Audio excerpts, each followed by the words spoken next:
lahendus oli teil nende päikesepaneelide ja süsteemidega, et kaasasite seal omale ühe partneri. Räägi sellest, see on päris huvitav lahendus. Jah, et need päikesepaneelid Sõpruse 157 hoone katusele me paigaldasime koostöös sellise ettevõttega nagu Energiapartner. Ja see koostöös seisnes selles, et tegelikult selle investeeringu päikesepaneelide rajamisse tegi siis meie partnerettevõte. Meie võimaldasime selle päikesepaneeli väikse pargi rajada enda hoone katusele ja see tähendab siis seda, et tegelikult meie igakuiselt ostame siis oma partneritelt elektrienergiat, saame seda osta soodsama hinnaga, kui me ostaks võrgust ja seeläbi siis on ostetud elektrienergia soodsam nii meile kui meie maja üürnikele.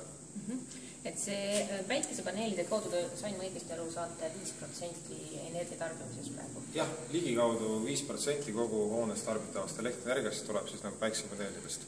Suvel rohkem, talvel vähem, aga aasta keskmine 5%. Pluss, et me saame suvel ülejäävat elektrienergiat veel müüa siis võrku tagasi. Et meil on siis vastavad lepingud Eesti Energiaga sõlmitud. Ja kui suur see investeeringu maht oli, mis Energiapartner tegi sellise päikesepaneelisüsteemi rajamiseks teile? Meil see investeeringu maht, ma usun, et jäi kuskil 500 000 euro suurusjärku. Ja seal olid sees siis juba ka igasugused need liitumistasud või liitumistingimused suurema süsteemiga? Põhimõtteliselt siis oli nagu süsteemi rajamine koos installatsiooniga. Et seal otseselt nagu mingid liitumistasusid kui sellised ei ole, eks, et seal on süsteemi väljaehitamiskulu ja sellega see kulu piirneb tegelikult. Et selleks, et nagu seda elektrienergiat võrku tagasi müüa, selleks otseselt mingid suuri täiendavad kulusid tegema ei pea. Aga kust tuleb siis ülejäänud 95% energiast, mis te tarbite, kui päikesepaneel annab seal 5%? See tuleb nagu ikka, et nagu tavaliseltki.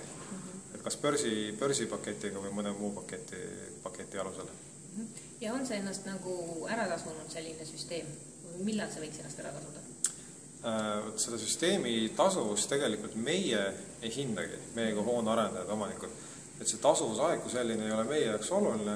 Meie jaoks on see koostöö Energiapartneriga huvitav sellepärast, et me saame osta elektrienergiat odavamalt osaliselt siis, kui me ostaks seda võrgust ja selle tasuvuse koha pealt oskab siis kõige parema vastuse anda tõenäoliselt Energiapartner, aga ma usun, et ju see tasuvusaeg on mis sellise 10 aasta kanti vast jääb.